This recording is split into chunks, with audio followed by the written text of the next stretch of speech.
Ash the Pap! How are we doing? Dude, it's so good to see you. Do you know how stressful this has been? Yes, well, you got banned. So, yeah, for those guys in the chat, I got my account back this morning. I got bananaed 2 days ago for nothing, by the way. It was for Yeah. nothing, but it went a bit bonkers. But I have an agency, and my agency, just a shout out to them, Break the Chains. You are awesome. Cassie and Kyle, everybody, you got my account back. But anyway, Ash, how are you? Yeah, I'm all right. I've had a busy couple of days, but I am all right. So, what's happened in your last couple of days? What's been going on? I can't really talk about the last couple of days. Today was all right. Today was a film set. Oh, we're doing But well. the last couple of days, we worked on something that hopefully will come out at the weekend. So Awesome. Oh, I'm yeah, excited. it's hard work, mate. It's hard work with little praise. Yeah, there's no one patting you on the back. There's just people giving you grief. Look, you've 77 people in here right now. This is your praise. And I've got 137 over here. Oh, it's gone up. It's flying up. We're at 79 now. It's going up and up and up and up. Ash, these people, this is your praise. These are your people, Ash. These are your people. I don't know. Are they my people or are they your people?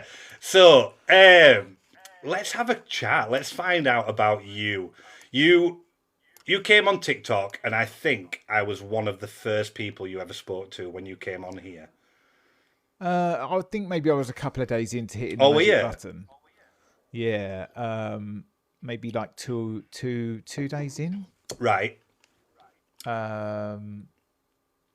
Yeah, but no, you were one of the first sort of normal people. Yeah, well, even though you've got a sheet up, it's you're fairly it's lit up normal. tonight, thank you. I pushed the boat out tonight, thank you. Well, you have pushed the boat out. I mean, I've got an interchangeable one. I mean, we can go different colours. I can do that on my phone. I can do the same thing. Yeah. Well, that's very good. I like it. I like it. We can go sort of. Oh, actually, saying that, I have. Where are we? So everything's. I literally said this last night. If the internet goes down, there you go. The lights go out. Oh, if internet goes down, you are done. Yeah, I can't control anything. And then we go. Look, we've got like an Amsterdam feel. Yeah, no, that's cool. That's cool. So or we can do green. Yeah, I can see theme tunes. Yeah. I want to be a hippie. Well, yeah, do you know what I mean? I don't know if I want. I'm not going to do blue because blue. There we go. Let's do that. I only use blue because I've got opposing. Well, I only use blue because I've got this light in front of me. You copied me. That's what it is. Well, I've gone orange. I was live before you. It's fine. I was live before you. Well, you saw it. You saw it last night. So, right. Should we get into some questions? Should we do this? Yeah. Are you ready? Yeah, I'm not ready, no. But I mean, I chat every night on here about the job, about what I do. But as soon as someone goes, "Oh, I'd like to ask you some questions about what you do," I go, "Well, look, for I sent you the questions, and I don't think any of them I did." I said I'm not answering any of those questions. You did not. I did. The first one was how many fingers. I said I'm not answering that. I don't. Honestly, I have. Do you know how hard I've worked for this? Because you are the first to get your account back. Well, that's my agency. You are the first proper interview that I've wanted to do. I've tried for ages to get it going, but you were the first one. So you are interview number 1 of Unpopular Opinion. You're welcome. Okay, brilliant. So. It's just going to be a natural, normal conversation. I'm hoping with. Yeah. If I sit here shaking, just take over. Okay.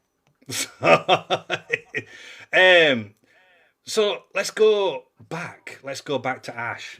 So, where did you grow up? What's your story, Ash?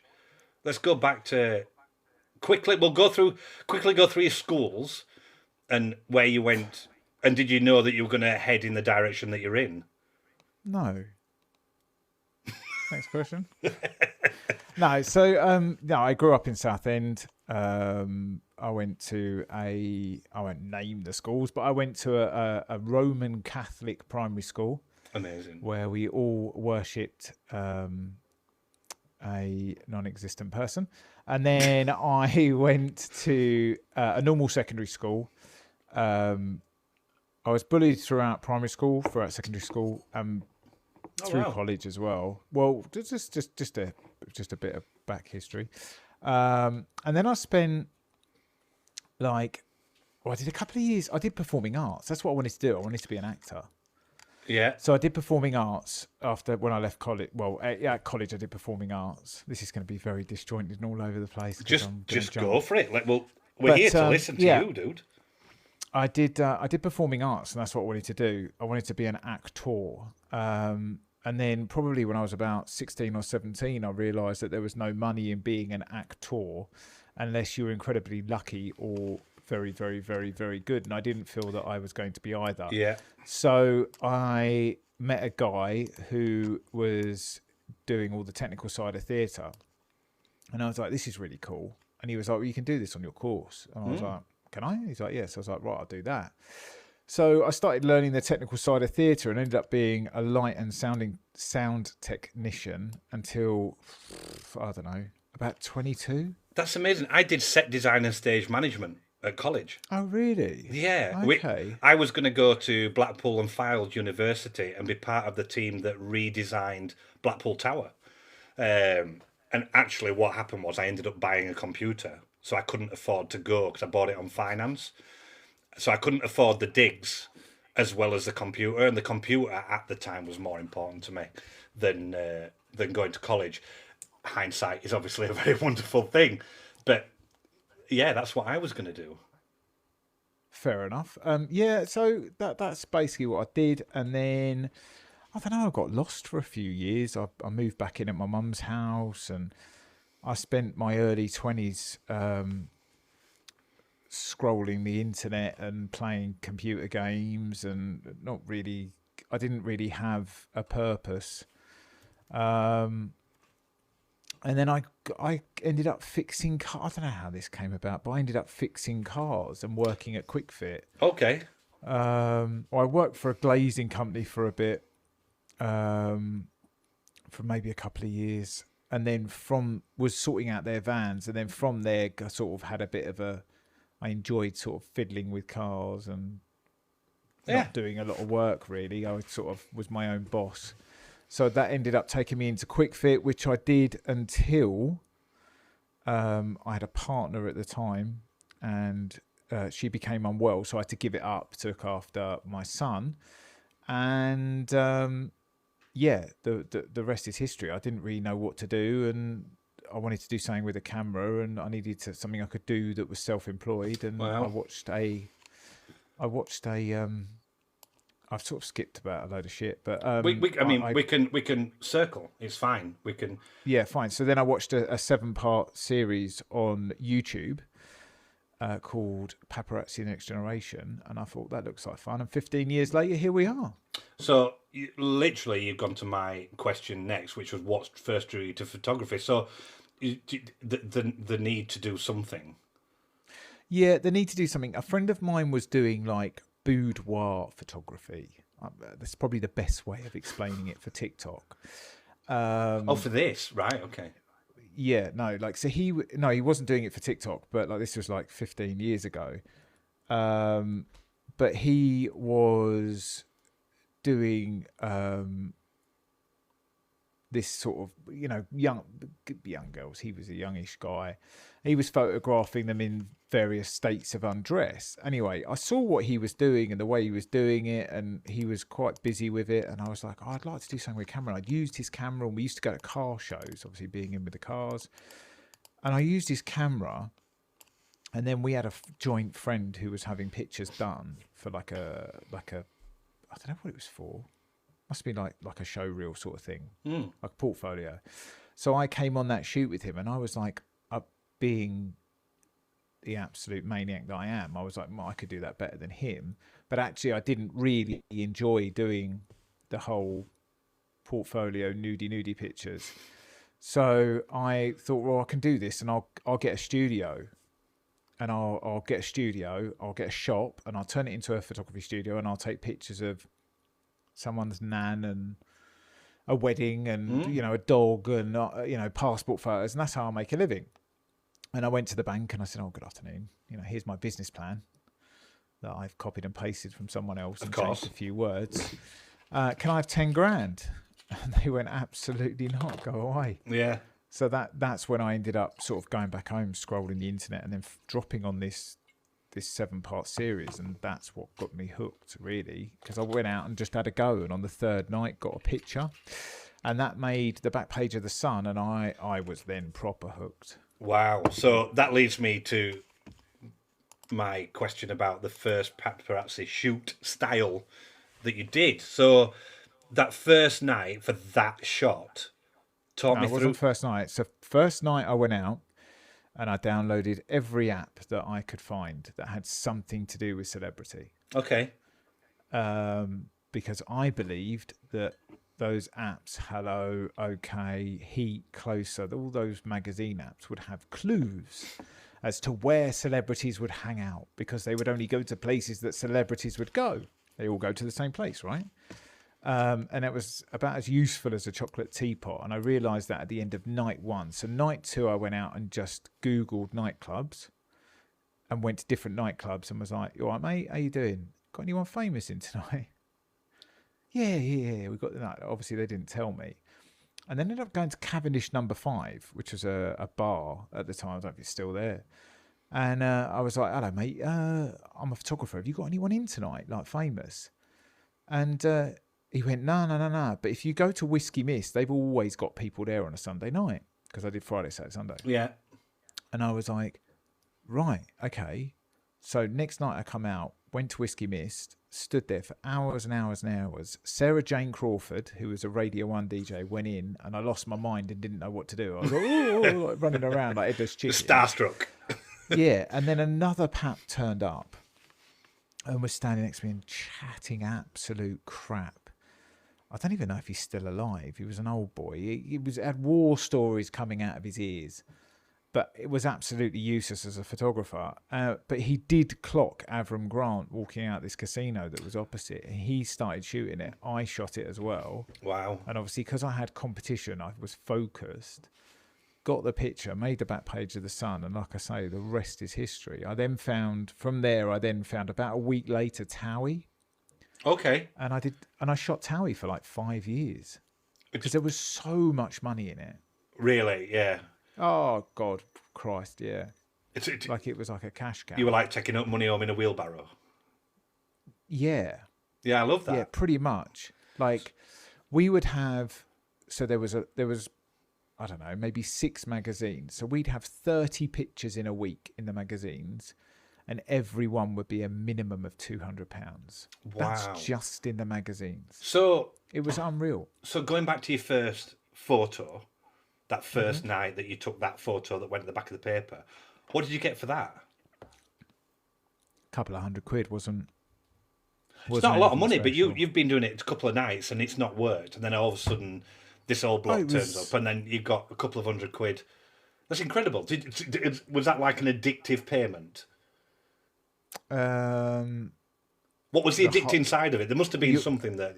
The adrenaline rush. Really? The adrenaline rush was like getting that shot and making it work. It still now to this day gives me a proper kick. Like I get a kick out of it.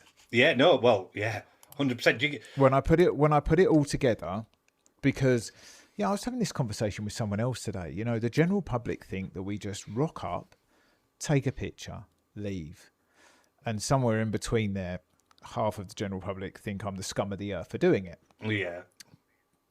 But the reality is a lot more work goes into it, and it's a lot more. I mean, on one hand, it will be very orchestrated and everyone will know what's going on. You don't go to the corner shop as an average person and go buy 4 cans and then just see Katie Price walking across. You've got to find out where they are. You've got to find out the route, I'm assuming, that they're taking. So, you know, there's got to be a lot of work into it. There's loads of work. I mean, if this goes tits up, I could just be a private investigator. So this leads me perfectly to my next one. Do me a day. So you okay? Get out of bed. Yeah, I was just checking the aircon to make sure the DL for the DF, sorry, the defrost mode had turned itself off because I'm absolutely freezing. Okay. Sorry. So, do me a day in the life of Ash. Get out of bed. We'll go from there. Right, out of bed.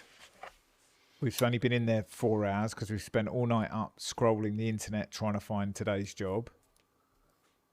Do you not know from day to day then? Can you not plan like if they're filming, for example? Like I know tomorrow. I know tomorrow that there is filming somewhere and it's a major Hollywood production, and I will get up in the morning and I will have to go and endure a day with a security guard who is an absolute clown who is running it. So I know what tomorrow is. I know what I am faced with. Tony the Clown. Okay. And for anyone who's listening to this on my live who is a secret watcher of my lives and works in security and know who I'm talking about when I say Tony the Clown, I am quite happy if you tell him. Because he is an absolute clown. But he is running... He is running a major Hollywood production security. Right, okay. And he prides himself on stopping pictures. Really? Oh, challenge for him. He's one of life's specials. So we'll get to that then. So I wake up in the morning. Day.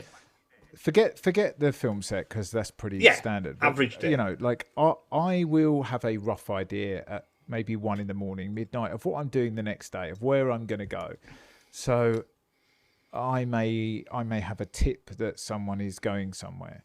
So I will just head there, find somewhere to park up, sit there, jump in the back of the van, and we wait. And we wait. And we wait. And we wait. And we wait. And then you get bored and you scroll TikTok and then you go on live and then you talk and you do all that sort of stuff and you scroll and you doom scroll and then you glance up and you go, oh shit, and then you get a massive adrenaline rush. Yeah. You do what's called chimping. We call it chimping, which is you turn the camera down like that and do that with your fingers. Okay. Like yeah. Finding the one. Check your pictures and well, not finding the one. Just make sure you've got it and it's sharp because it's all very fast paced and you don't get a second chance. And then you just get a little buzz because you know you've got it. Amazing. And then off you trot. And then occasionally, when you're doing this stuff, something will happen in public and they'll be doing something they shouldn't be doing. And you just know that you've had a very, very, very good day. Yeah. But it's not very often. It's occasionally. I mean, there's stuff on the wall here. I mean, everyone knows my best mate, Katie Price. I've got everybody's best mate. Yeah, I mean, I had a tip that she was driving a car. And I went to where I was told she was going and where she was going to be parking. And when I got there, she wasn't there. And when she turned up, she wasn't driving the car. But because I'm a persistent person, I sat it out for 8 hours, middle of the summer, and paid a ridiculous amount of parking because it was in Gatwick Airport. Oh, wow. And when she came back, she got in the driver's seat and drove the car. And she's banana, didn't she? She's not allowed to drive. Is that right? She was banned at the time. Yeah, no, she's not now, but she was at the time. I mean, that was a great day. I mean, another time, 3 o'clock in the morning, I got a text saying that Jay Blades was in court in the morning for coercive control and breaking his bail conditions. Wow. So I literally saw the text, got, like you do at 44, you get up in the middle of the night for a wee. Saw the text, got dressed, walked out the door and drove to Kidderminster. Wow. It's it's a weird, like, some days you just don't have a clue what you're doing. Do you get? So we'll continue on this route. We will come back. Mm-hmm. But sorry. So no. Carry on. So how much of your work is you sat on a phone scrolling, and how much of your work is a text message or a phone call? Oh no! It's such a small amount. Is a text and a phone call. Or is it? Other than a tip, like it's hard work. I don't know why this guy's ringing me. Can I answer it? Of course you can. Right there. Hello. I'm on live, mate. Ash, we can hear the call if that's a problem. There you go. Sorry, guys. I know, but it might be a personal call, and obviously, if it's a personal call, we don't want that to come across to us. It might be a tip, Wayne. It might be a tip. He's interesting, isn't he? He's an interesting guy. If you can like, share, and follow, that would be amazing, guys. The fact that you're all here to listen to this is awesome. If you do taps from it again, that would be awesome, guys, as well. You are incredible. So he's coming back now. Sorry, guys. No. Sorry. I was expecting you to bat signal and just go running out the door with the camera. No. I've got a couple of guys working tonight. I didn't know they were working, but they've just told me they're working. Are they working for you? Yeah, well, they are. Yeah, they are sending me the pictures. So they're they're working Strictly Come Dancing in Blackpool. Oh, okay. So the celebs get there today or yesterday. I think it's today. They all travel up by train normally. Yeah. So yeah, I've got two guys, Jordan and Matt, who are up there. Shout out to Jordan and Matt. Yeah, and it's a cold night, like people, that's the other side people don't realise. Yeah. Like, it is a cold night. I mean, I worked last night and it was freezing. Wow. Proper cold. I haven't been out all day, and then I went to Tesco's just before we talked, or started talking, and I went to get some grape juice. And it was so cold. I thought about really you. Cold. I thought, how do you cope with? We need to circle back, but how do you cope with that then? I mean, if I'm in the van, it's fine, because I've got a diesel heater in the van, so I don't have to have the van running. I can just have that chugging along in the background. But if I'm outside, North Face coat, mate. I mean, yeah. I'm insanely cold anyway. I mean, for those of who are here will know that I've lost an awful lot of weight in the last sort of 18 months, and since that's happened, it's like someone's stolen my inner warmth. Like, I was going to ask you about that. The winter fuel allowance has been removed from my body. Yes, I'm sure, and Weetabix is not cutting it. No, not at all. So let's circle back slightly. Because I love listening to you and letting you run. I want to keep just kind of so I know where I'm at. So your day to day, we've done that. I want to know about the equipment you use, and then we'll get into the bit more of the gossipy kind of side of things. So what do you take with you? What is ash in a bag? Well, it's now a case because I've updated, because London is absolutely full of people who, as my business partner found out because he had his back window done. So I now have a flight case that is in the boot of my van, which is padlocked on two sides and then padlocked at the front. So if you smash my back window, you can't open it because it's padlocked. And if you try and lift it out, it's padlocked. And it's that big, I don't think it will go through the back window easily. So wow. Between those three things, I'm hoping it stays in the van. But anyway, I've got a Canon R1, a 70 to 200 2.8, which is, this is Canon, a 200 to 800, a 100 to 500, a 300 prime, a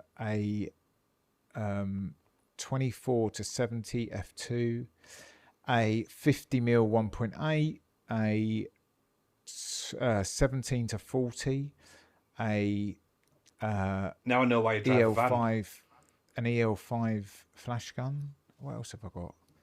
Oh, and a 15 mil fisheye. So yeah. So what's in the bag? So you've got one thing to take with you tomorrow for your shoot.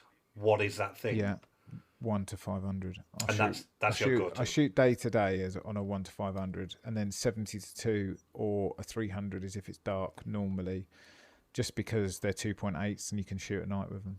So you've got so much equipment, and you've got split-second decision to make that decision. How do you? No, you know what you're going to need based on where you're parked. So you have or where you're stood, because you have a there is an area of activity, and you know how far away that is. It's just the variable of what they do after, where they go. You know, do they turn left, do they turn right, they go backwards, forwards, whatever. That's the variable, which is why you have 1 to 500 or 70 to 200. It gives you that variable to pull out or zoom in or whatever. Matthew's just asked if you're in an airport, do you shoot long or short? So I'm assuming do you stay away and try and get that it depends. Natural.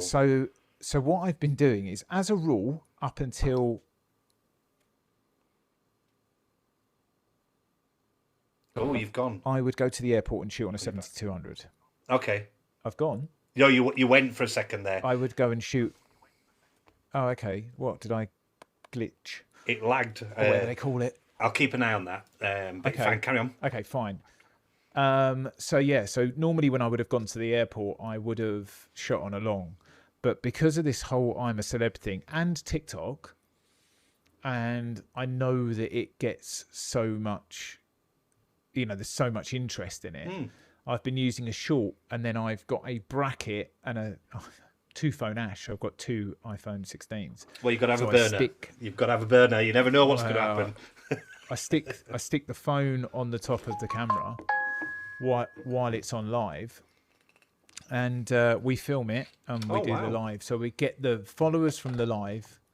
I mean, I was going to say gifts, but no one ever gifts me on a live. But I watch other people and I'm like, how have you got it to this stage? Anyway, that's another story. I don't get a lot of gifts, but that's fine. I don't do this for the gifts. I do this for the conversation.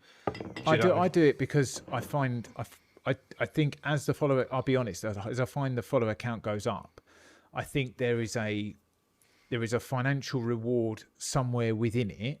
But I don't think TikTok is it. I think for me, it's like a PR reward. I don't know. I don't think TikTok directly is the reward, if you know what I mean. Well, we will talk off TikTok about that's fine. But yeah, what was I saying? I lost my way.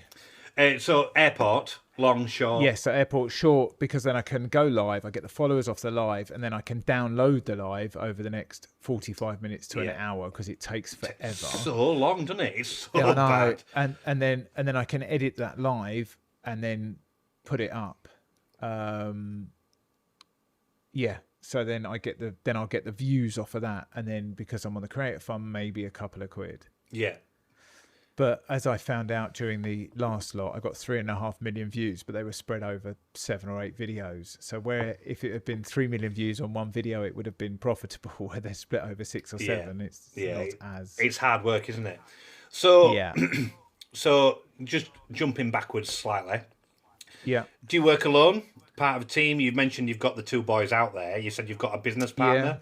Look at you with that. See, there you go. You got the hat. Oh, did I get the hat? You got the hat, the TikTok hat. No, Brody's just sent me an alien pet glow stick, and Hoyley sent me a cap. Thank you very much. Amazing. So there's 3 of us that own the business. Okay. One is not a silent partner, but works in the office, isn't out with the camera. Oh, look at you. And yeah, I've got a guy Danny, who works with me all the time. We don't work together, but when it comes to selling pictures, we've got various contacts who we use, and we share those, and we do it together. And then I've got photographers that are out there that give us pictures to sell. They don't work for me; they work for themselves. They're freelance, but because we own the agency, they will give me their pictures to sell, because hopefully, for the most part, they believe that we're better than anyone else selling their gear. Awesome. So that's what happens. But I have people I can call. If I need a photographer, I can call anyone pretty much in the country. Even in Scotland, I've got somebody. Wow. Amazing. So, we touched on tips and leads briefly. But how do you find, digging into that a bit more, how do you find them?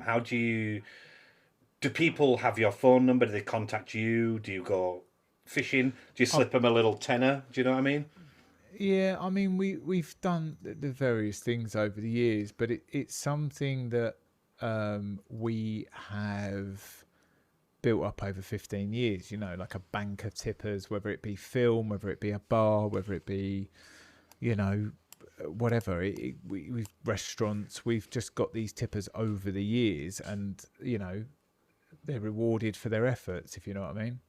Yeah, no, You're well, not meant to, yeah. Yeah, everything costs, doesn't it? There's nothing in this yeah, world that yeah, doesn't definitely. cost something. Do you know what I mean? Yeah, I agree. So how do you find the tips and the leads? Do you just doom scroll? Is that where you No, mentioned no, that no, no, no. earlier? Like, no. The tips come from tippers most of the time. Like, occasionally you'll see jobs online, but it's more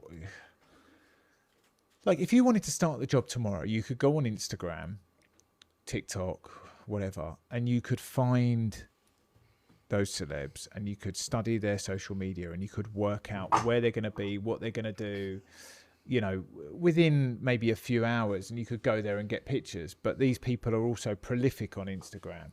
So, the exclusivity of those images is massively reduced because they're posting themselves. That's why they're there. So I try and stay away from all that if I can. So, have you ever laid in bed and gone and leant over, kissed the missus, and legged it out the door? Yeah, I've done worse than that. So no, I don't mean that. I mean what you do in the privacy of your own bedroom is entirely up to you. No. So our daughter was born 7.5 years ago, and I got my wife a pizza in the hospital. No, actually, no, that's not true. I wasn't in the hospital. We got a pizza in the hospital, and then we got a pizza when we got home. So the night I left her, I went home, looked after her. We've got other kids, so I went home and looked after those kids. The next night, she came home from hospital. I was like, I've ordered you a pizza. I've had a tip. I've got to go. I left her with a 1-day-old baby and 2 youngish kids, and shot out the door because I had a tip. But bills need to be paid. She knows the deal. She knows that when we got together, I said, like, my job is really important. Like, it's really important to me. Yeah. How you doing, Dean? It's really important to me. And, everything I have and have got has come through that. And I don't want to lose all of that. And we can do it together, but it has to come first. Like, I don't get a second chance. I'm not a roofer. I can't put it off till tomorrow. Yeah. So, it's now. That's it. I'm going to get one go. So that leads me to my next. How do you handle the travel, the long hours, the overnight stakeouts? Don't mind it. I don't mind it. I drive to Spain every year for 2 weeks just to go on holiday, just because it's fun.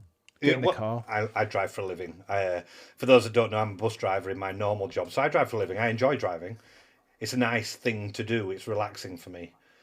So I'm assuming it's the same thing. I don't mind it. I mean, the 16 hours to northern Spain from Ashford is pretty intense, but yeah, it's all right. Do you do that in one go then, or do you stop? Well, I've changed it. I used to go to a place called Vitoria and stay there the night, and then drive the rest, like doing 9 hours down to Marbella. But I now go from here to Bordeaux, stay in a relatively nice hotel. It's got a very weird red room, but anyway. People are Googling that now, don't you? The people are just sat there going... It's not a Marriott. I think it's a Best Western. I don't know, but it's a nice hotel. Like, it's nice enough. Weird breakfast. They're all weird, aren't they, in France? Why? It's like, just have a normal breakfast. Why have we got bacon that looks like it was stripped off the foot of a pig? It's not normal, is it? No, like, I don't know where that bacon came from, but it's not the same animal where we get it in England. And you only have to get on a boat for 20 minutes, and it's different. Yeah, and it's called Le Pig. It's not. It's called something else, but Le Pig. Yeah. Le Pig. Anyway, so I stay there, and then I do about 13 hours. So it's 8 hours to Bordeaux, and then 13 hours to Marbella the next day. Yeah. But like this year, I did Bordeaux, and then I went to Granada, which is about an hour and a half from Malaga Airport. Stayed there and then had a proper lay-in, and then got up and went and met the family from the airport, and we just threw them and everything in the car and just drove to the Airbnb. Wow. Even though I had a car with a kitchen sink in it. That's the joy of having the van, though, like 7-seater van. You've got loads of room. I can get everything in it. So, yeah. Amazing. So, what do you enjoy most about the job?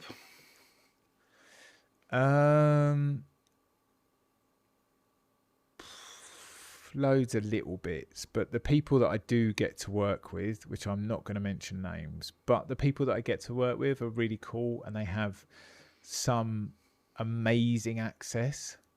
Yeah. And occasionally I am given that access, and I find that so amazing. Like, it's so amazing. Like, there's been a couple of there was a pinch me moment a couple of weeks ago, and I was just like, I can't believe I'm here. Like, you know, I'm very lucky. Like, and a few weeks before that, I shot someone's wedding, and I'm so grateful to have, to be trusted, you know, like. So yeah, some real cool. I get to work with some really cool people. They're the perks. The downside of the job is probably the next question, and That's literally what's the the endless days and hours and nights and miles that, like Monday and Tuesday this week. Absolute, like, I've got stuff from it, but there's no pictures. It's absolutely relentless. Like, both 16-hour days in the freezing cold for nothing. Absolutely nothing. And that's the bit people don't see with this job. You know, you can have it for weeks. Like, how many days? It can be like a bad smell. How many days a week do you do nothing, like just standing waiting, as opposed to, because a photo's a millisecond or whatever, but I expect you put 8 hours into standing there doing nothing, and a 3-second snap hello, and they get in a van and disappear. Yeah, sometimes it is that. Yeah, sometimes it's that. I mean, you know, the airports were, for I'm a Celeb, were, you know, I was leaving here the first day I left here at 4 a.m. to be at the airport at 5:30, get a coffee, wait it out, you know, and people are like, oh, why didn't you just take a few pictures and let them be? Why have you followed them all the way to the gate? And it's like, because I've been stood there for hours and hours and hours. I'm going to get as much as I can. They know they're going to be photographed. Let's everyone knows what we're doing here. They're going on a TV show. It's, you know, like, it's you know, this isn't Dave who works at the local decorator shop and I'm following him to go and get a loaf of bread. Like, these are celebs that are going on a TV show, and they're at the airport for a TV show. When they get off the plane, all the journalists have been given their flights by the TV show so they can be interviewed as they get off. Yeah, I mean, someone just said in my chat, play the game. You know, I said to a few of them as I was taking pictures, I was like, come on, guys, play the game. I said, it's a show now, you know, come on, play the game. Yeah, I've watched your videos. You know, yeah. I mean, I edited it out of the Jess Glynn and the thingy one because I got moaned at on the first one, so I just cropped it out of the video because I thought, I just can't be arsed with people saying, play the game, leave them alone. It's like, they know that's why she's talking to me. But you're always going to get that, and they have a level of expectation that they expect you to be, not you personally, but you as in a man with a camera, to be around their lives. They're famous. They chose to be famous. Yeah. I mean, don't get me wrong. They don't sign up to have a camera there, but they do sign up. I'm not that close. No, but they do sign up to have a camera 6 foot away or 2 foot away, 3 foot away. Mm-hmm. If they're in the public eye and that's their job, they've got to expect to be in the public eye, have they not? Thank you. Yeah. No, I agree. You know, there's rules of engagement, I believe, in this job. Right. Pause with those because that's my next set. Go on. So I'll go through them. So let me just ask this one, and then I might add these set of questions. We'll go to the next one. So is the goal purely to shoot, or do you see a bigger story? Do you see value? Do you see a theme? Do you see something when you take a picture? Do you see it leading to something else? The goal is always a story. There's always more money in a story. There's more money in. You got to remember when you're selling those pictures to a publisher, that publisher wants to write words to go with that picture. So if that picture tells a story, there's more words to write. They're more valuable. So yeah, the better the story with the pictures, the potentially the more money. Potentially. Just turn So the aircon down. It's getting warm in here. menopause. So, Yeah. so, how do you decide where the boundary is between public interest and invasion of privacy? Then, where's your line?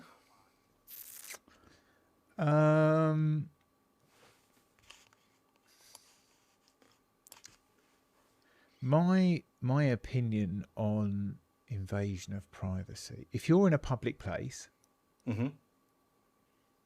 you are on CCTV. Yeah. General public can come up and take a picture, have a picture with. You know the deal. And if you're famous, you know that if you're famous enough, you'll know that in a public place there is the potential that a photographer could be watching, or a punter could take a picture on their phone. Yep. Now, for me, that's fair game. I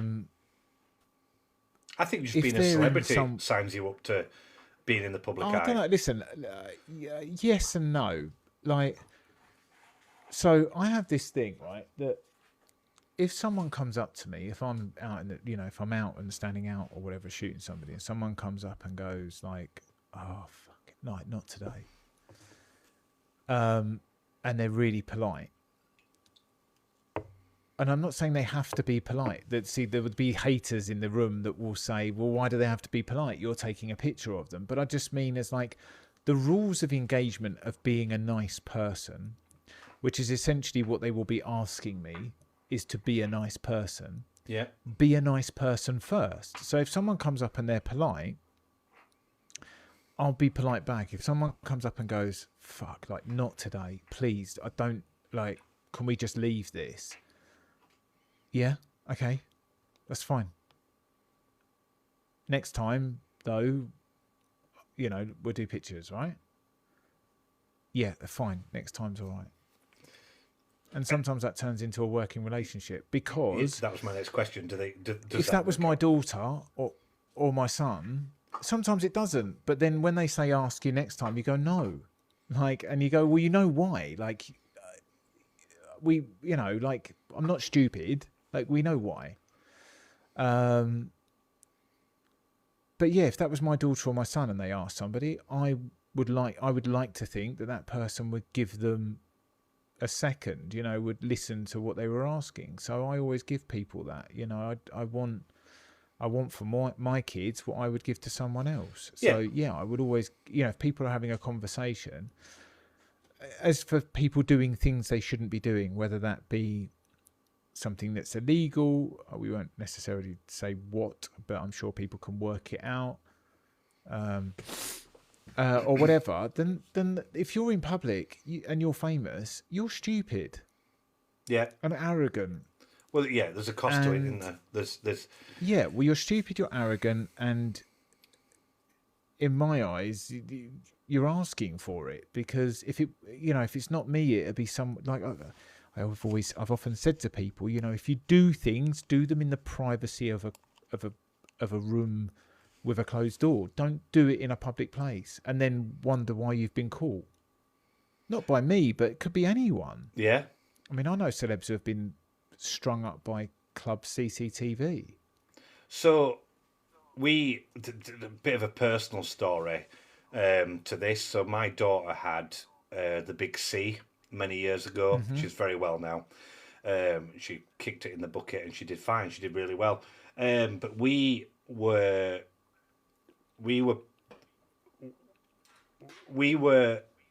invited by Ant and Dec to go watch BGT. And we were taken down to London. We had the treatment. We had the hotel. We did food, blah, blah, blah. And we went to the studio to watch Ant and Dec. And it's when Ant went through his stage where things went a bit wrong for him.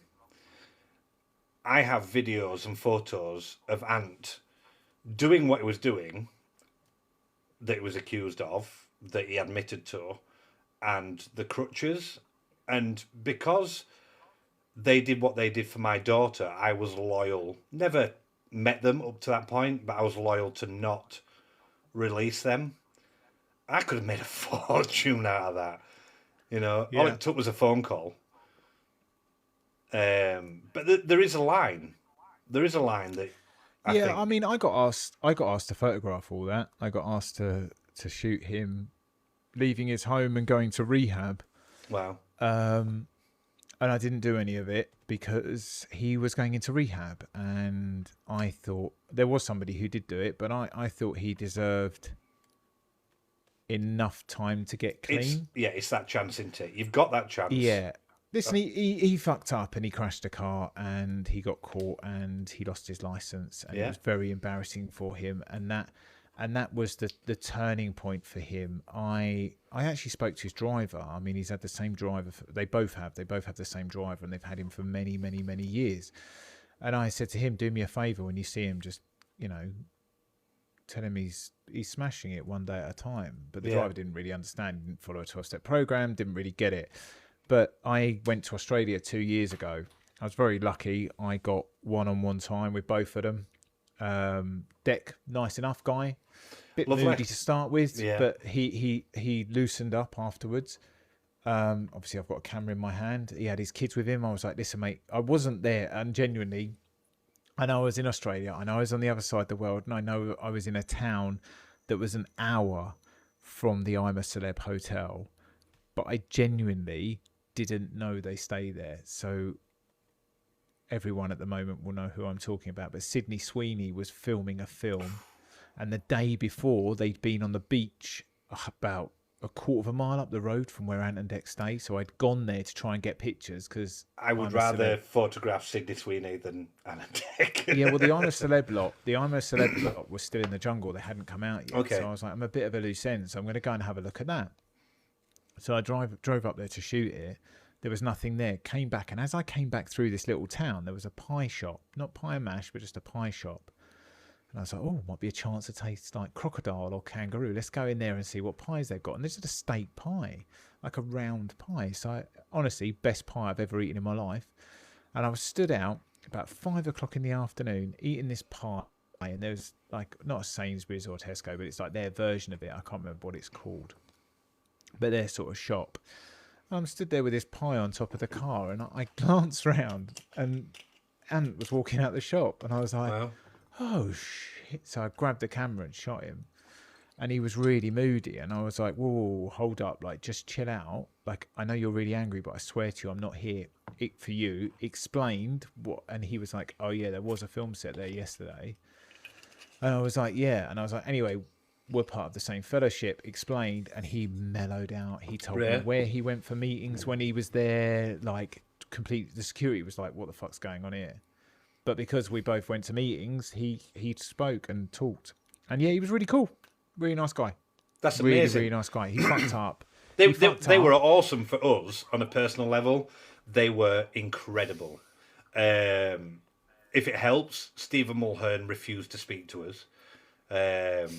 He was filming. He's not in. He might be in recovery now, but he hasn't been. He's been.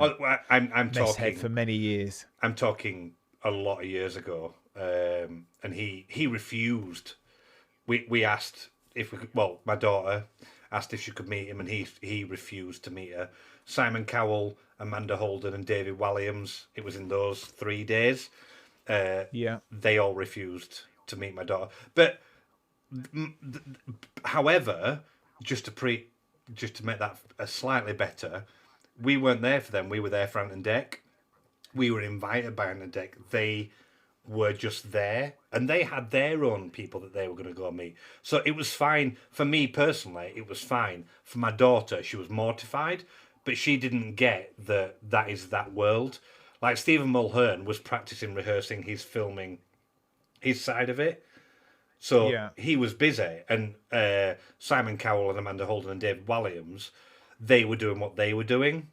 So we met all the acts from the BGT. It was a BGT where, if you remember, they had that dog on a pedestal, the white dog and the bloke, and the dog's mouth moved and talked. And initially, everyone thought that was a real dog, but it wasn't. He had a squeezer in his mouth, an air pump. Right. Okay. Yeah. So it was that. It was that episode in the finals. Fountain Studios. Yeah, that's the episode we went to watch, And it was awesome. It was so good. In fact, Ollie Murs was sat. I apologise for that. Ollie Murs was sat behind me, and Dec's wife was his PA, and Dec's wife was looking after us at the time, and she whispered in my ear, "Ollie Murs is sat behind you." So I turned round and looked at Ollie Murs, and I went, "That's not Ollie Murs." And she went, "No, no, no, it is." And I went, "Well, he's tiny. It looks not like him." And Yeah, he's tiny. he's nothing. What you see on screen is not who you see sat behind. And as it was, we had a good laugh and a giggle. Neil laughed about it. But I was like, you look not like yourself. It was so funny. Yeah, he is tiny, but he's got a very long third leg. I don't. It's a well-known showbiz secret. Obviously not. Well, yeah, I'm quite happy to talk about it. Do you know what? Right, of all the questions that I prepped to ask, it wasn't that. Who's got the longest schlong? I'm not sure that was at the top of my list. However, yeah, it's Ollie Murs. So, have you ever refused a shot, backed off for ethical or legal reasons? Yeah, loads of times. Do it all the time. Anyone that you can... Yeah. Oh, God. I mean, there's loads of stuff I've seen that I haven't shot. But the thing is, I haven't shot it because people don't want it shot or, like, yeah, I mean... Is it more the people that come to you and go... Yeah, maybe stop. Like... Maybe they're people I now have relationships with because they were like, oh, okay, he's sound. And that's a big thing. Because if somebody came to me taking my picture and I went, look, tonight, guys, I'm on date night with the missus. We've not seen each other for the last 6 months. I want this tonight to be me and her. And you backed off. Me and you would have such a relationship, such a friendship and respect. I assume there's a lot of that in what you do. Yeah, there is. I mean, like, you know, yeah, there can be. Yeah, there can be. Not always. Like, some celebs are just arseholes. I mean, and you'll give them an inch and they'll take a mile. I mean, the best one I know of, off the top of my head, is Marvin from JLS. Like, the guy's taken my number about 4 times. Oh, Ash. Knows my name as soon as he sees me. Ash. Oh, mate. Like, turning up for dinner at Sheesh in Essex. Mate, Rochelle's in the car. She's really not feeling well. Can we not do it tonight? Really? You're going out for dinner, mate? It's a bit weird. Why won't you stay at home if she doesn't feel well? Why not just say, like, we don't want pictures, mate? And I go, I'm not here for you, so yeah, you crack on. But that's literally what I said to him. I'm not here for you, mate. You crack on. Yeah. I'm here for someone else. Yeah, you're not famous enough for me. Do you know? Yeah. So Ryan's put best mates with Lauren Goodger. Who is? Oh, I don't know. I'm not. So, what legal knowledge do you need to have entering the field? Because you're dealing with a security guard now, and obviously he is stopping you from going where you want to go. That we all know the toy cops. So, I'm assuming you need to have some knowledge there. Yeah, but that comes with experience. It's just things like what is public, what is private. And knowing where you can go, knowing that a road closure on a film set isn't a pavement closure. It is literally, as it says, it is a road closure. They will try and tell you that it's a pavement closure, but unless they produce paperwork to the effect. I mean, I remember when it was Piccadilly Circus, they tried to shut the whole of Piccadilly Circus down for Better Man, you know, the Robbie Williams thing. And I ended up nose to nose with a security guard, and he was like, but it's closed. And I was like, well, show me the paperwork. And we ended up nose to nose. They got locations over, and locations went, listen, mate, we haven't got it closed. You've got to let him go. Wow. And I turned around and I said, look, I'll stay out of shot.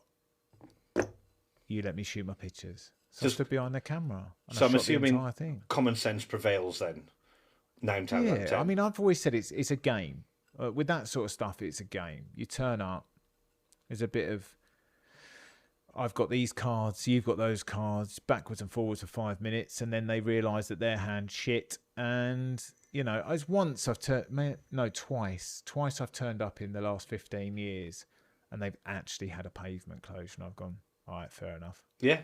and walked off. So you willingly stay within the law, then you don't. 100%. Yeah. You don't There's no banana point. slightly. No, but there's no point because there's something called an editor's code which we have to follow, which isn't a law, but they fall within what is. It's a moral compass for photographers who don't know what a moral compass is. But it's just things like if it's private, it's private. Everyone has an expected right of privacy. That expected right of privacy means that if they are stood within the boundaries of their property, irrelevant of whether they've got a door open or not, or a window open, they have an expected right of privacy. Although their back garden could maybe be seen from a neighbouring property, you have an expected right of privacy within that garden. You can't go and photograph something like that. Even places like they will use pictures like it in certain situations depending on the context, but for the most part, insides of restaurants, you have an expected right of privacy within restaurants. Same-sex relationships, if someone hasn't come out as gay or bi and you shoot somebody in a same-sex relationship, you can't sell those images. So I'll just walk away from that sort of stuff. Okay, I didn't know that. So if they're walking down the street hand in hand... You're not allowed to out someone as gay if they proclaim that they are straight. Wow. Okay, no, well, I kind of get it, but if you're in public holding hands... But still, the theory is that you can hold hands with your friend... Well, I suppose. So, have you ever been sued, threatened with legal action, or had to delete images? Oh, I've had loads of legals, yeah, over the years. Never had to delete images in the respect of because of a legal issue, because I stay on the right side of it. But yeah, I mean, there are lots and lots of solicitors out there that will quite happily take a retainer from celebs to issue legals when the celeb says. And 9 times out of 10, they're completely gutless. They're just what we call cease and desist. Our client is slightly angry and aggrieved that you have taken their picture. We are requesting that you don't do it again. Okay. No, I get it. And then I'll leave them alone because I can't be bothered with the back and forth. I mean, I did have one during lockdown. The Great British Bake Off. Me and Paul Hollywood don't get on. The Great British Bake Off moved. Stop. No, I'm serious. Great British Bake Off. You got an alarm going on? You can't. Me, no. Oh, I've just moved my chair. Anyway. I do apologise if that is it stopped. Okay. Yeah, it's fine. Me it stopped? And Paul on. Yeah, it has. Yeah, every now and then it sounds like a ding, but it's fine. Don't worry. Maybe you got like a little bell there or something you're ringing. When you feel like you've got good content out of it, you're like ding. Anyway, it doesn't matter. Me and Paul Hollywood don't get on, so they moved the Great British Bake Off from their normal location in Reading to a hotel in Essex, to Downhall Hotel during lockdown, because they could lock down. They could close the gates, everyone could stay there. There was enough rooms, production, cast, whatever, and they could have this COVID safe bubble. So they said. Anyway, so Paul Hollywood, bored in his hotel room, decides to go on Instagram Live. No one knew where this place was. It was guarded via NDAs and all sorts of non-disclosure agreements. Wow. All the cast crew, everyone had to sign them. Couldn't tell anyone where they were. Paul Hollywood, bored out of his brain, off he pops onto Instagram Live. Cheers, mate. Quick couple of screenshots, work out hotels in the, we thought it might be, match up the curtains. Yeah. Next day we were there with the drone. Over the drone went. Took pictures of the tent in the garden, all the setup and everything else. Bugger off, because we can't go in. Gates are shut. There's security on it. Everyone's been COVID tested. We know that. We're not stupid. So we've buggered off, sold the pictures. Week later, massive legal drops from one of the biggest solicitors in London. Apparently, I breached their COVID bubble by flying a drone over, and broke their security protocol. And as a result, they've had to spend loads more money, which they're going to sue me for, because I basically blew the place open online.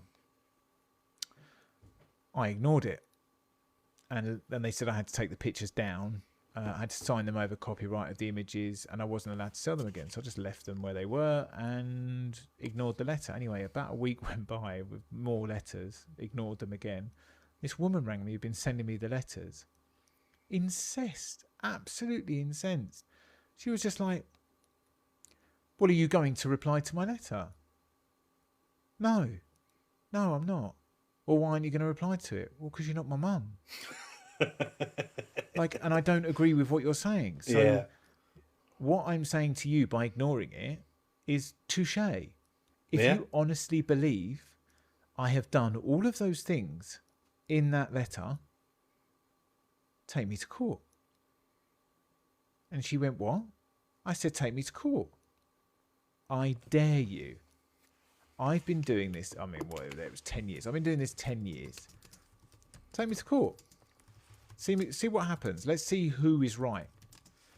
Because your letter is just a made-up load of gumph that you've pulled up because of COVID. I mean, you're in a wedding venue. Let's go online now and have a look at the wedding venue and all the videos that are online where wedding photographers have taken along their drone and flown it over the venue. Like, if you want to see an aerial of the venue, just go on Google Earth. All I've got that no one else can get on Google Earth is a tent that proves it's the Great British Bake Off. So, yeah, you get things like that where you have to stand your ground, but you know you're on the right side, so it's fine. And someone's saying in my chat, I hope you got a massive payout for those pictures. It was crap. But that was half the point. Like, it wasn't even like I was sat on a It's the on a choice you payday. take, isn't it? I suppose you've got to. The thing is, if you spend 8 hours, I'm assuming in the middle of nowhere at a hotel, it'll take you 8 hours, 3 hours to go to another celebrity. I turned up through the van in a lay-by, pulled the drone out, got the drone out. It's only tiny, and flew it over and landed it and put it back in the car. And I think we went and had coffee and cake. You know, it was very easy, but that's why I wasn't overly bothered. And I wasn't going to spend any time replying to their ridiculous legal. From Love Productions. So how dangerous is your job? Physically, legally, emotionally? Legally, it's not dangerous as long as you know what you're doing. I'm assuming you're covered over a code of conduct or a... Yeah, well, that's what the editor's code is. The editor's code of conduct is exactly that. And then we have an independent authority called IPSO, which if a celeb has a complaint can go to IPSO, and then IPSO will issue an IPSO against an individual or a newspaper to stop pictures being published. So yeah, you can't do, you know, people think it's wild and, you know, you're doing crazy stuff. Those days are, you know, long in the past, 20 years ago. That doesn't happen anymore. So have you ever been assaulted, threatened, or had kid damaged? I've been. I had a camera smashed, and I was stamped on by a Premiership footballer, for want of a better word. And what happened there? I can't say who. Okay. Yeah, no, I can't because I signed a form. No, you're fine. I'm not digging into what you can. Essentially, what happened? This person walked out of a nightclub. There are people that have worked it out, but I'm not allowed to say it. Can you go in my chat, guys, and let me know in my chat so I can see that? Yeah, there are people that do know. They come over and tell them. But yeah, so this person came out, was really gobby. I was a lot bigger. Oh, there it is. It didn't take long, did it? Yeah, I was a lot bigger than I am now. I gave it back. I have North Faces, so I had a big North Face on. Yeah. And I was like, this is fucking pointless. Like, it's just pictures of this nobody walking out of a nightclub. No one's going to care. So he's just giving it. So I'm like, yeah, whatever. And I walked off. And as I walked off, he grabbed the hood of my coat and pulled me backwards. And because I was a lump, I lost my footing and hit the deck. And as I hit the deck, he started stamping on my head and didn't stop. Wow. And that's attempted. Yeah, and well, or it wasn't GBH. anything, unfortunately. It wasn't anything, unfortunately. So that happened. Then there is a set of pictures that he purchased that I don't have anymore. So do you lose ownership of the picture then? No. So basically, what happened is the club we're in with this particular footballer. They asked me if that night after they took me back in. Once he'd gone, he left with my camera in a car. Wow. Yeah. The club took me in, and so basically my nose was all split open here. There's a scar on my face. You can't really see it. It's faded now. But there's a scar on my nose where my nose was all busted open. So they took me in and sort of cleaned me up, as it were. And they said, look, we want to sort this. Like, we don't, because there was tons of police outside, but they'd not seen it. And they asked me what happened, and the club was like, oh, let's go inside and we'll talk about it. And I was like, oh, I'll be out in a minute. And so we went in, and they were like, look, let's get his manager down here, and we'll get him to have a chat with you. And I was like, right, I can't believe we were talking about this. I shouldn't be. But so I was like, right, okay. Stop. No, it's fine. It's fine.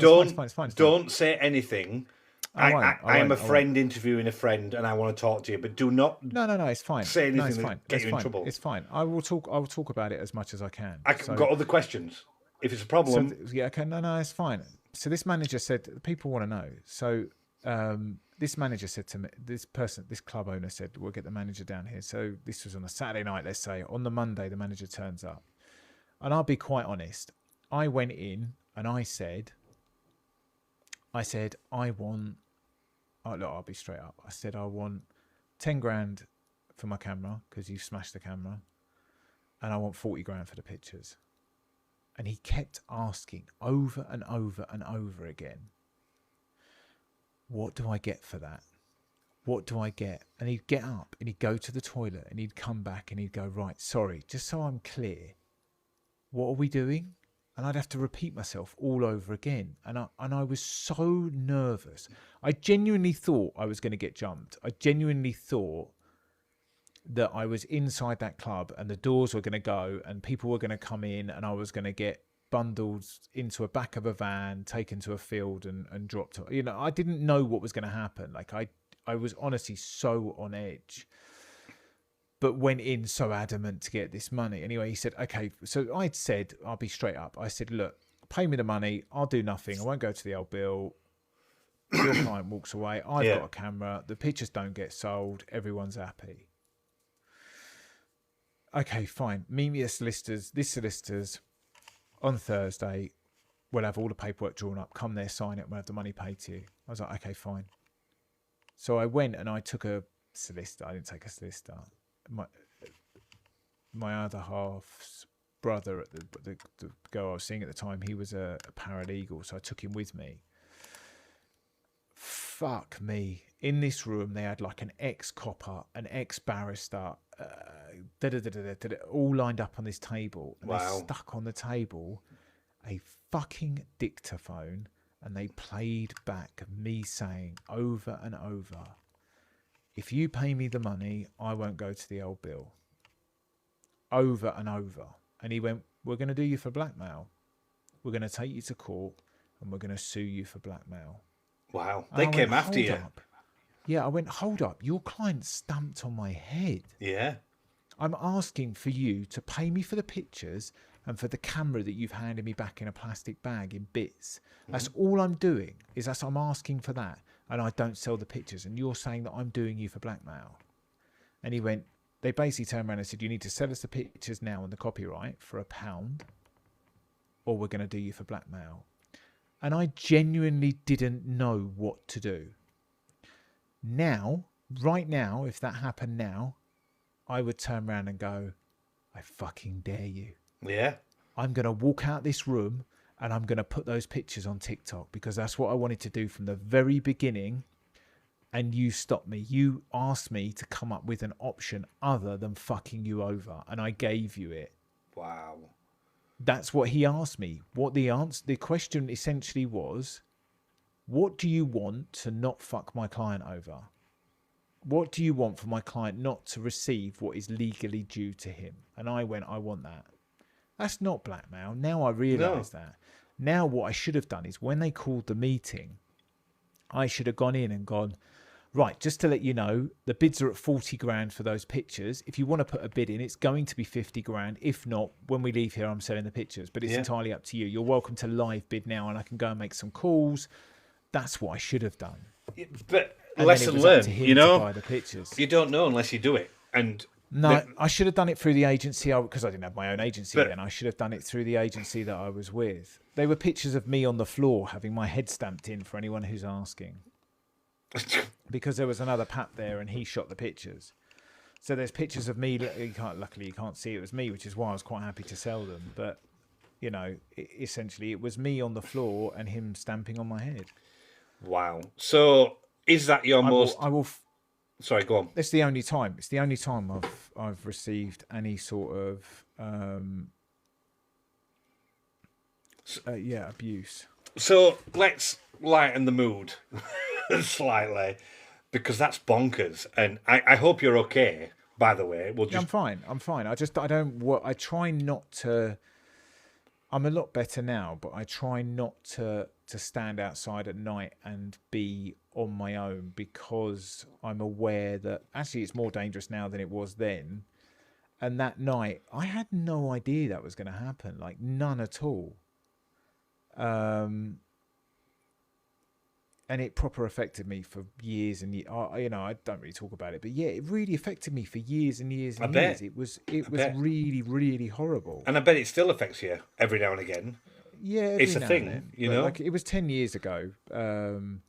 I'll find the picture of my face. I mean, I won't find the picture of that, but I will find the picture of my face. Because obviously I don't have those pictures because I deleted them, like I said in the agreement, right? Well, yeah. As if. Yeah, I'll just roll over for the geezer that stamped on my head. I don't think so. It's bonkers. That's not really the best one. What was the date? What was... So it's 26th of January 2014. 2014. So, guys, while Ash is looking through his photos for a photo, I would appreciate a follow from you guys, and for Ash as a follow. Wow. He really did go town on you, didn't he? Yeah, proper. He didn't buy those pictures. Yeah. So, let's lighten it a bit, Ash. Yes, let's. I love talking to you, and your story. I could talk to you for hours, by the way. So what's been your scoop? What's the biggest thing you've done and you've gone, that was me? Couple of things. They're on the wall. One was Paul Hollywood splitting up with the girlfriend, the barmaid. He gave her an NDA that essentially said that if she got pregnant, she wasn't allowed to tell her own mum. And I got my hands on that NDA, which I was... Wow.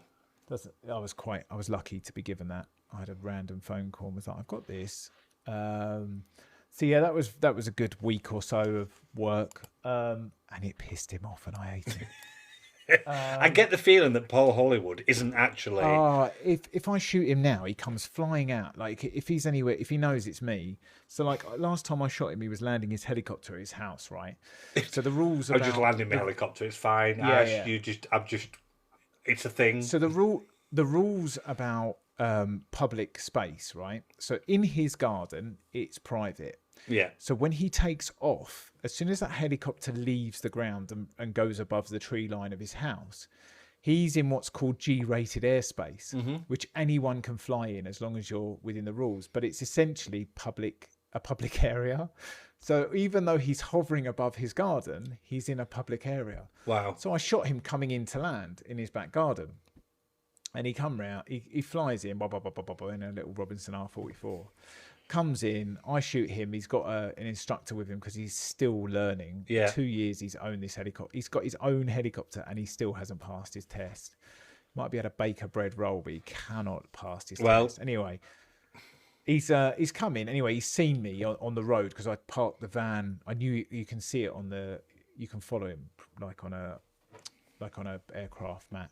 So I saw him coming in. I knew he was coming in, which is why I'd flown over there. He flew over my house, and as he flew over my house, I saw he went to Manston, which is where he goes to land and start his lesson. And then I saw he was coming back, so I flew around the house, parked up. As he's coming into land, he can see me parked up in the road. He see me get out of the car with a long lens, shoot him. Obviously, he's got a bird's eye view. So he's come out of this helicopter, run to get the car keys, jumped in his Defender, come screaming out and blocked me in and just starts shouting at me. And I was like, what's the problem? You're in a public place. And he's like, I'm in my back garden. I was like, you're not in your back garden. You're in a public place. He was like, no, I'm not. I'm in my back garden. And I went, you're in G-rated airspace, mate. And he went, what? I went, you're in G-rated airspace. Not the only one who's learning to fly a helicopter. I'd only had one lesson at that point. And the only reason I had the lesson did you go because I knew it's because I knew he was flying a helicopter. No, that's not true actually. I knew he was flying a plane. Yeah. And I went to the guys where I knew he'd been flying a plane and learning to fly a plane and asked him if he was still learning, and he said, oh no, he's given up and he's gone to learn with them flying a helicopter. So I went to them, oh, can I have a helicopter lesson? Booked him for a 600 quid helicopter lesson and spent an hour in a helicopter, flying a helicopter, which was really cool. I bet. But I could talk about it now because it was 2 years ago, but spent the entire time in that helicopter lesson going, so tell me more about Paul Hollywood. And literally, the guy told me he bought a helicopter, that he'd got it at Manston, that the tail number. I said, what is the tail number of his helicopter then? He was like, oh, G Wheat. And I was like, oh, that's quite good, isn't it? He's got wheat as a tail number, and he's a baker, and and like all that. And then a week later, he's in the paper. It's brilliant. Wow, absolutely brilliant. Amazing. But so that was one, and the other one, well, I mean, the first one is probably the best. Is Amy Childs and Peter Andre in a clinch in Sugarheart. Jay Blades, I despise men who hit women. I think they're scum of the earth. So Jay Blades, I'm with you. For me is a great one. And obviously the back in tears, Rebecca Vardy returning from Dubai to London Heathrow after she'd been named. Right. Do you think we're slightly off track now? Do you think she did it? I'll tell you what I think. I've seen Netflix. I've watched it. I think it's very easy for her to. I'll tell you off live. I'll tell you off live the truth. Okay, right. But so for live, she wasn't directly involved. No, she wasn't direct. I don't think she was directly. I don't think she was reading. I think it's very easy for her to have done it, but I think she knew about them. We move on. She was selling it. We move on. Have you formed any unexpected friendships with celebrities or their teams? Have you got some bonds? Yes.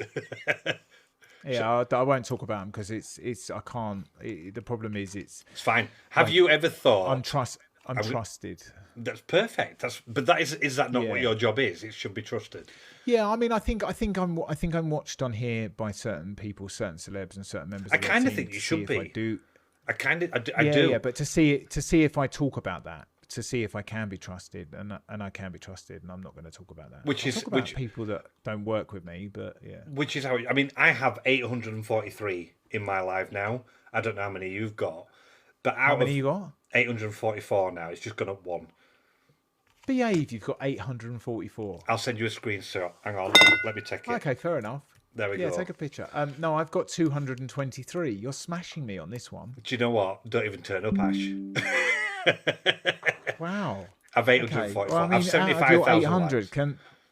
Can 75,000 likes? Yeah. Okay, I've got 53,000 likes. Oh, why did you even turn up? Do you know what I mean? So, right, let's do a bit of admin. Guys, if you are in these lives now, this is Ash. Ash is a PAP. The guy's amazing. I'm unpopular opinion. I'm going to interview people, ask the questions that you want to ask, blah, blah, blah. Ash is a legend. You are in our lives now. Both of you are in our lives. Go from one to the other. Follow each other's creator. Please follow me. Follow Ash. we've got questions, so you've got time, but please swap and send those follows. That would be amazing. Send those likes as well. That's the admin. Have you ever had a moment, Ash, that changed your thoughts about the job? No.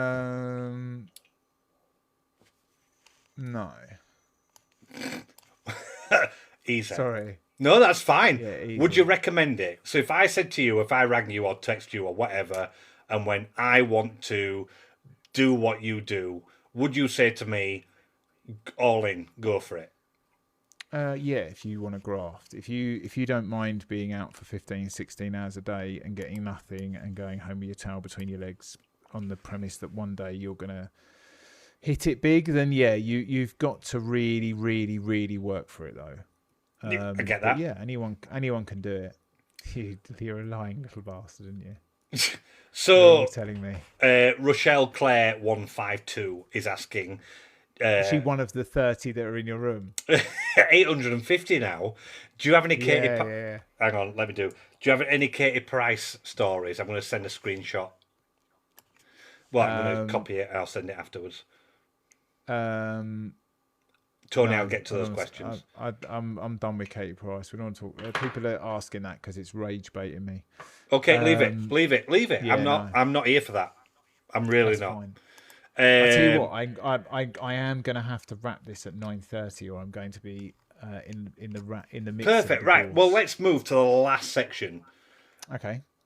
I ring you. I'm gonna ignore my chat slightly, and I apologise for my chat, but I have 9 minutes left with this man, and he's been so gracious to come and talk to me. So the questions you guys are sending are amazing.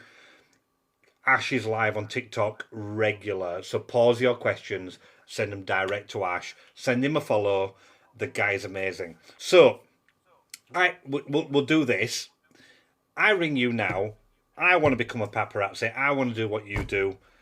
Talk me through what I need to do. Firstly, would you recommend it? What equipment do I need? So we mentioned about the one camera. Yeah, what you need a long lens, a short lens, a flash. Yeah, I mean, you can get that now for. I mean, I bought my son one, 500, 600, 700 quid. You can get it.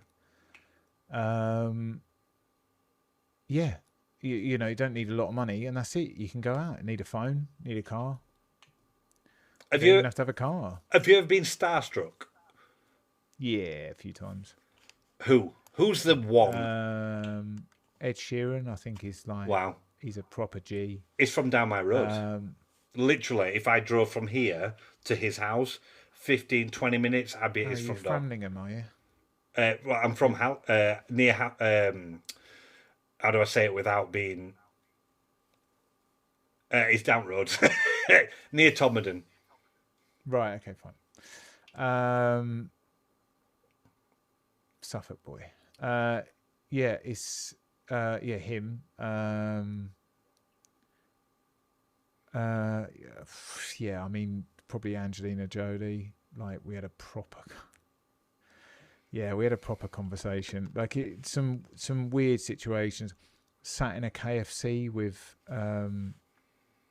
Matt LeBlanc, Joey from Friends. Wow, just yeah. Weird. Is that in his Top Gear section of his life? Top Gear days. Yeah, followed them. We knew they were going to Blackpool and they were driving Morris Minors, their freewheelers. So we followed them from Radio 1 all the way to Blackpool. It took 13 hours because they kept stopping. That's some trek, is that? So yeah, and then we ended up stopping at Cannock and having this KFC while somebody fixed Matt's freewheeler because he'd been sat in the freezing cold on the back of a low loader. As we went through the M6 toll, he was sat on the back of a low loader. Wow. Brilliant set of pictures. So, but yeah. Is there something you would change about your industry? I'm trying to with this, really. It's like the opinion people have about it. I'm trying to change. I don't say I'm trying to change. If you change one person's opinion, you've had a result, really. I think quite a few people who follow me, who watch me on a daily basis, have seen that, you know, I do it differently. Yeah. Well, you're very open. You seem very honest. You come across as very genuine. So, is there one thing particularly that you would just, if you could have access to the law and you could write out, scratch out, and change something, is there something that you would personally change? Um, I would say if you have a press card, you can park wherever you want and never get a ticket. I That's love about that. it, really, because everything else is there. It's there to protect everyone, me and a celeb. Like, I can't photograph them in a private place. They can't. They're not allowed. They have, but they're not allowed to walk up and smash me with a baseball bat. So like they're there to. The rules are there to protect everybody. Not just them, but me as well. So, yeah. Right. So let's do you. Is there anything that I've not asked you that you think I should have asked you? No, I think you've been pretty thorough. And just the last question, and we will wrap this up. I'll thank you, shake your hand virtually. Is where can people find you, your work? So the company I own is Click News and Media. So when you're going on the Daily Mail, the Sun, the Mirror, People Online, TMZ, all those sorts of websites, you will see Click News and Media. I have started putting at Ash the Pap on some of my pictures, but only like stuff like the airport and things. But for the most of the time, I'm a bit of a ghost. But I will talk about stuff I've shot. Once it's been sold, I'll talk about it on here. So if people follow me on here, you might get the odd set of pictures on my Instagram. I do need to do more of Instagram. I actually went the other day to a how to become an influencer class. Oh, wow. Which was rather interesting. I didn't learn how to become This an is influencer the problem, because I Ash. don't want to be an influencer. This is the problem because I have questions and now you're feeding me more questions. But we'll leave it alone. That's a question for another day. Look, I am. Go on. Before I go on. Well, talk to me about that. Wait, what? The going on a course to be how to become an influencer. Oh no! Why? So just I got asked by somebody on TikTok. You are a paparazzi. So, but no. So the long and short of it is, Lucy Joe Hudson, who was in Corrie, was one of the speakers, and I was asked if I could come and do some pictures of her. So I did, and I just listened to it because I was there, and I thought, well, I can take something away from it. What I took away from it was that it was aimed majoritarily at mumfluencers, of which I'm not particularly good at. What's a mumfluencer? Well, it's mums that influence people to buy things that are mum related. Okay. So yeah, but I'm not a mum, nor influencing any mums to buy things. So it wasn't overly beneficial to me, but I'm sure it was beneficial to people who were there. I certainly learned some tools in which you can go on Instagram to find out when people are viewing your account and things like that. Yeah. And I did have more views on my pictures on my Instagram than some of the mumfluencers had, and I haven't even spent any time doing anything. So that was interesting. But yeah, I don't want to be an influencer. I mean, I want to do content creation. I want this to be, I am creating content and people are enjoying it. My thing. You are a very interesting young man. You are very interesting. The day I met you was, I was like, I need to know who and what and why and where and when. And I'm very curious as a human being. And I wanted to know I had so many questions. And the problem is, you talk and I've got more questions. I had a script. I sent you the script. And I'm trying to stick within that. But I have so many more questions. So, Ash, look, we are almost at the end of the hour and a half, which is half an hour more than I thought we'd do. You are an incredible human being. You are very... No, bear with me, because I'm going to... You are very, very, very interesting in that I have questions. I have more questions now. Everybody in the chat, I've got 906 now. in my live. I will screenshot that for you and I'll send it to you. But I have 906 people. You can see a wry smile as you say 906. No, I do, because I love that. I worked all week for this conversation. It wasn't me going chat GPT, writing the questions, saying I'm interviewing Ash, and then the questions come up. I worked hard. So this is my celebration. But you are very, very, very interesting, and I love what you do. The chat on my side has been very positive. I've not had one negative comment. Okay, I've not had any negative tonight, so that's that's good. I'm gonna call it, because we are bang on your time now. You are an amazing human being. You're very interesting. I think you're going to do incredible on this app, which is why I got you now and not in a year when I can't get hold of you. Yeah. I mean, I'd like to get my thing is my thing to leave this is I'd like 100,000 followers by Christmas. I don't know if I'm going to get that. And I want 1 million by the end of next year, but we'll see. By this time next year, Rodney, I'll be a millionaire. Yeah. So look, I want 1,000 by Christmas, and you want 100,000. Let's go, guys! I've got 912 now in my live. If I reckon I'll have 50k by the end of I'm a Celeb, I'll have 50k. That's my theory. Just quickly, who's going to win it? I thought from EastEnders. I'm going towards Ginge. Yeah, people are saying Ginge. Who's going to win it? It's hard, isn't it? Yeah, it is hard, and we are early on. I think if Shona comes out of her shell, Shona will win it. I like her. I really, really rate her. I don't think Ginge will get the votes. Because his lot will just be watching TikTok reels of it as opposed to actually watching it live. Yeah. So yeah, I think Shona will have a chance if she comes out of her shell because she's a really interesting person. Yeah, I don't know who else is really.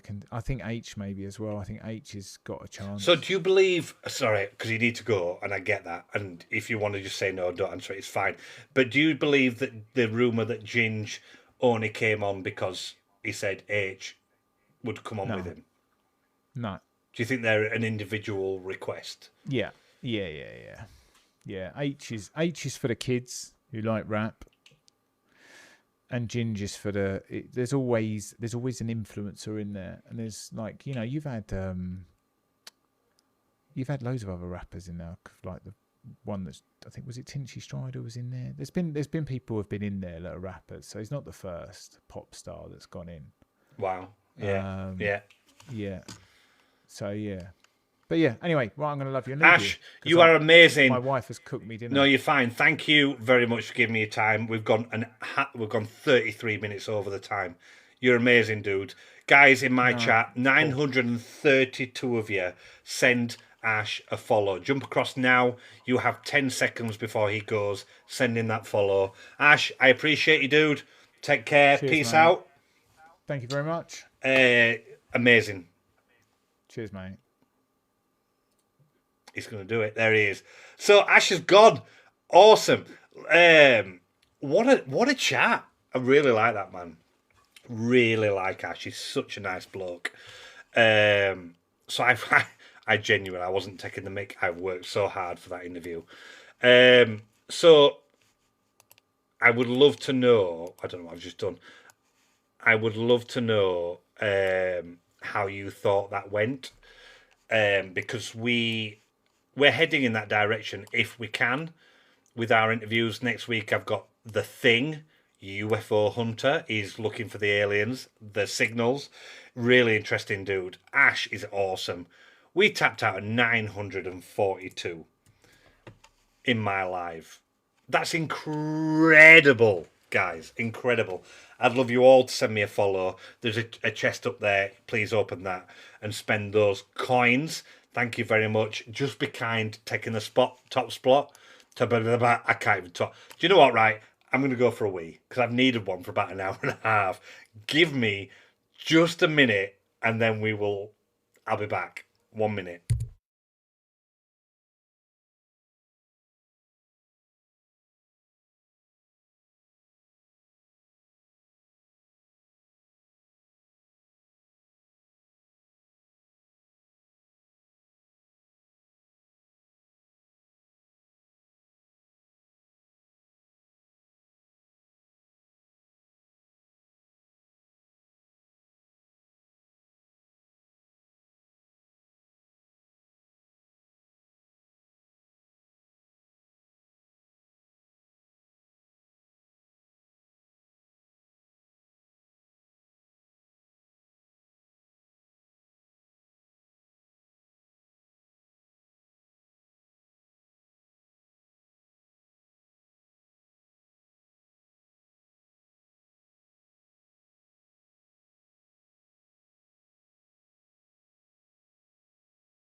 Wow. Right. 983. You are right, Jordan. It is how many people came in my live throughout the evening. So awesome. I mean, what an interesting guy, and was so engaging and just answered every question I asked him. Just an awesome, awesome, awesome man. I'd love you all to jump across and send the guy a like, a share, or whatever it is that you do. Interesting. So next Wednesday at 6:30 we have the Thing, the UFO guy. He is a guy. I don't know if he's in own home or if he's got a studio or whatever, but he goes looking for alien signals. And the guy's got equipment, a lot of equipment as well. He is interesting, really interesting. So we're gonna ask him the questions, guys. I appreciate you coming on my live. Please follow me. I'm going to get some more interviews. We've got Kelly Hollis hopefully coming up soon. And I'm working on a vampire. I'm working on a vegan that's militant. I am working on lots of people. If you want to get me to interview somebody or request interviews or whatever, drop it in the chat. I have moderators. I will write it down. We will find out and find these people. But Ash is interesting. And 943 followers. Jordan at number 1 spot. Let's just quickly fly through that. Jordan at 257. Matthew 85. OGH 80. Tony 77. Jem 71. Ellie at 17. Kennedy at 12. Jackie at 1. Julie at 1. Karen not tapped yet. Lisa not tapped yet. It's amazing. Guys, can you let me know, because we are down to the last 12 people now, how did that go? What did you think of it? Paul, I started box off at 700 coins, down to 100. Jordan, what did you do? Jordan, I appreciate you, Jordan, but you didn't have to do that. So how did that interview go? Would you let me do that again? Would you want to watch my interview again? I think, personally, it went very well. We had a really good conversation. But what did you think? Would you carry on? Would you have changed anything? What do you think? Let me know in the chat. Lily! Where have you been? By the way. How we doing? My viewers have gone up, by the way, since I mentioned that. But yeah, get in the chat. some time away. So no, you're fine, Lily. How do you think that went, guys? I want to know. Would you change anything? Did you think it was fine? Do you think my questions were good? Would you think my questions were interesting? What would you change? What wouldn't you change? Let me know. I'm going to put some music on because I'm kind of buzzing right now because that was such a good conversation. And the fact that I'm now at 1,008